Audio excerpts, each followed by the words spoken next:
Oh, hey, welcome to another day on Revival from the Bible. And I'm here in the gym because today we want to talk about disciplining our bodies, like Paul talks about in 1 Corinthians chapter 9. But I don't think this is what he was talking about. So let's find out what he was talking about today on Revival from the Bible.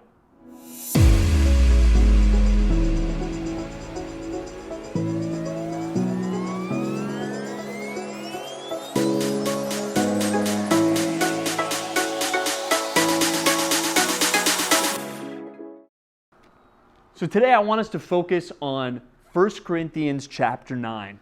It's a famous passage where Paul talks about and he uses this athletic metaphor, talking about the athlete is competing to win. And that is the goal. And so we read verses 19 through 27 in 1 Corinthians chapter 9 today. And that first paragraph has become famous because he talks about this, I've become all things to all people.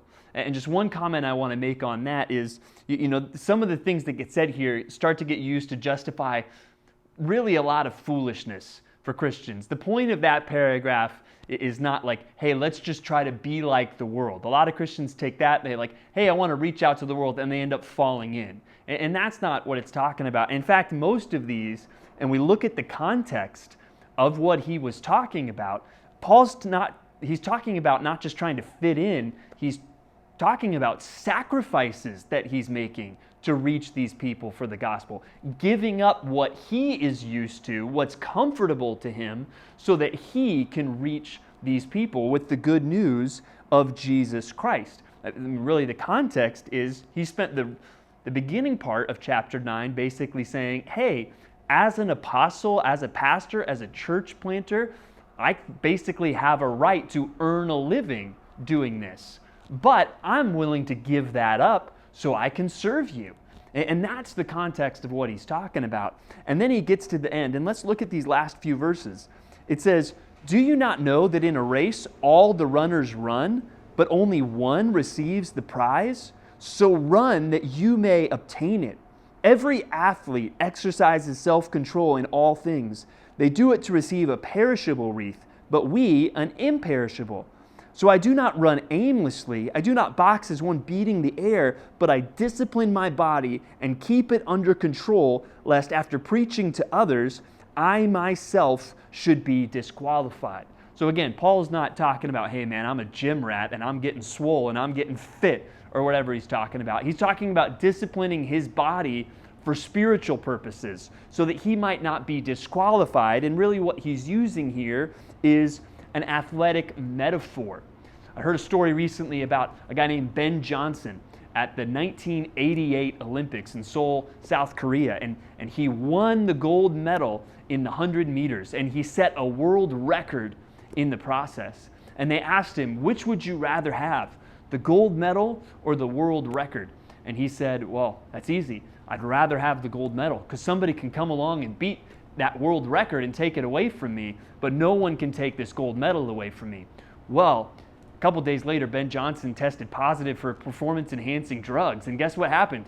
They took away the gold medal and they took away the record from him. And that's what Paul's talking about here. Hey, I don't want to be disqualified from the race. And the race that he is talking about isn't, the church softball league. He's talking about spiritually. He's talking about ministry. And so, yes, this passage probably speaks to me a little bit more than it does to you as a pastor, someone in full-time ministry. But I don't think that means that it's not speaking to you. Because has God called you to minister? Yes, Ephesians 4 tells us the pastors, we equip the saints for the work of the ministry. So you have a role to play in doing ministry, and you could be disqualified from that role. And so even as we think about what it says here, there's three things I want you to think about. Three things you need to be warned against, that you might not be disqualified, that you might not lose your effectiveness in ministry. And one is that you need to watch out for moral failure in your own life. That you could stumble into sin in a way that ruins your witness. You could stumble into sin in a way that ruins your ministry in the church. There is There is not a ministry I have served in throughout the years where somebody at some point has not had to step down because of sin, and even specifically step down because of some kind of sexual sin. And that's something we have to watch out for.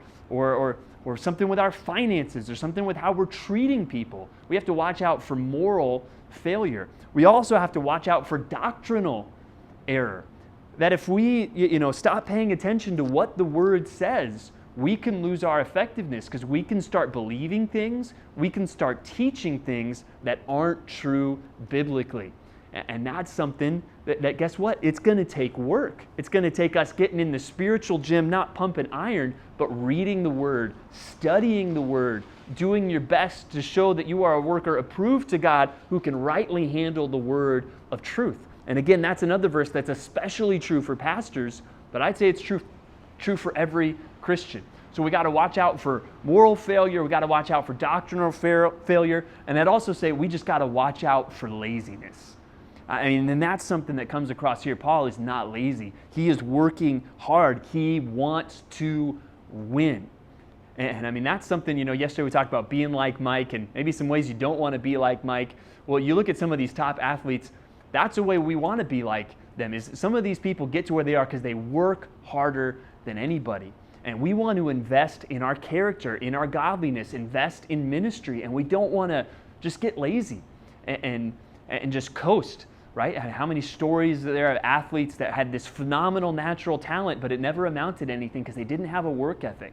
And so as Christians, we want to have a strong work ethic when it comes to ministry, when it comes to investing in our own spiritual lives and time with God. So that's the main passage that I want to focus on today. We read about divorce as we're talking about Mark today, and Jesus is warning against that. And I think a lot of people want to get caught up in some of the minutia of, okay, how does divorce and remarriage work in the Bible? And I think we miss the point.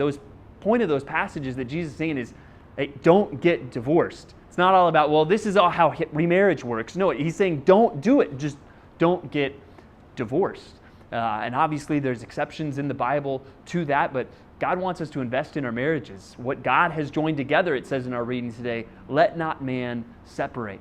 And we read more about David and also in Psalm 65 today. So get into that, but I hope today we will work hard and invest in our spiritual lives, and we will be a church full of people who are running in a way to win the prize like the Apostle Paul was. And we'll see you again tomorrow, Lord willing, on Revival from the Bible.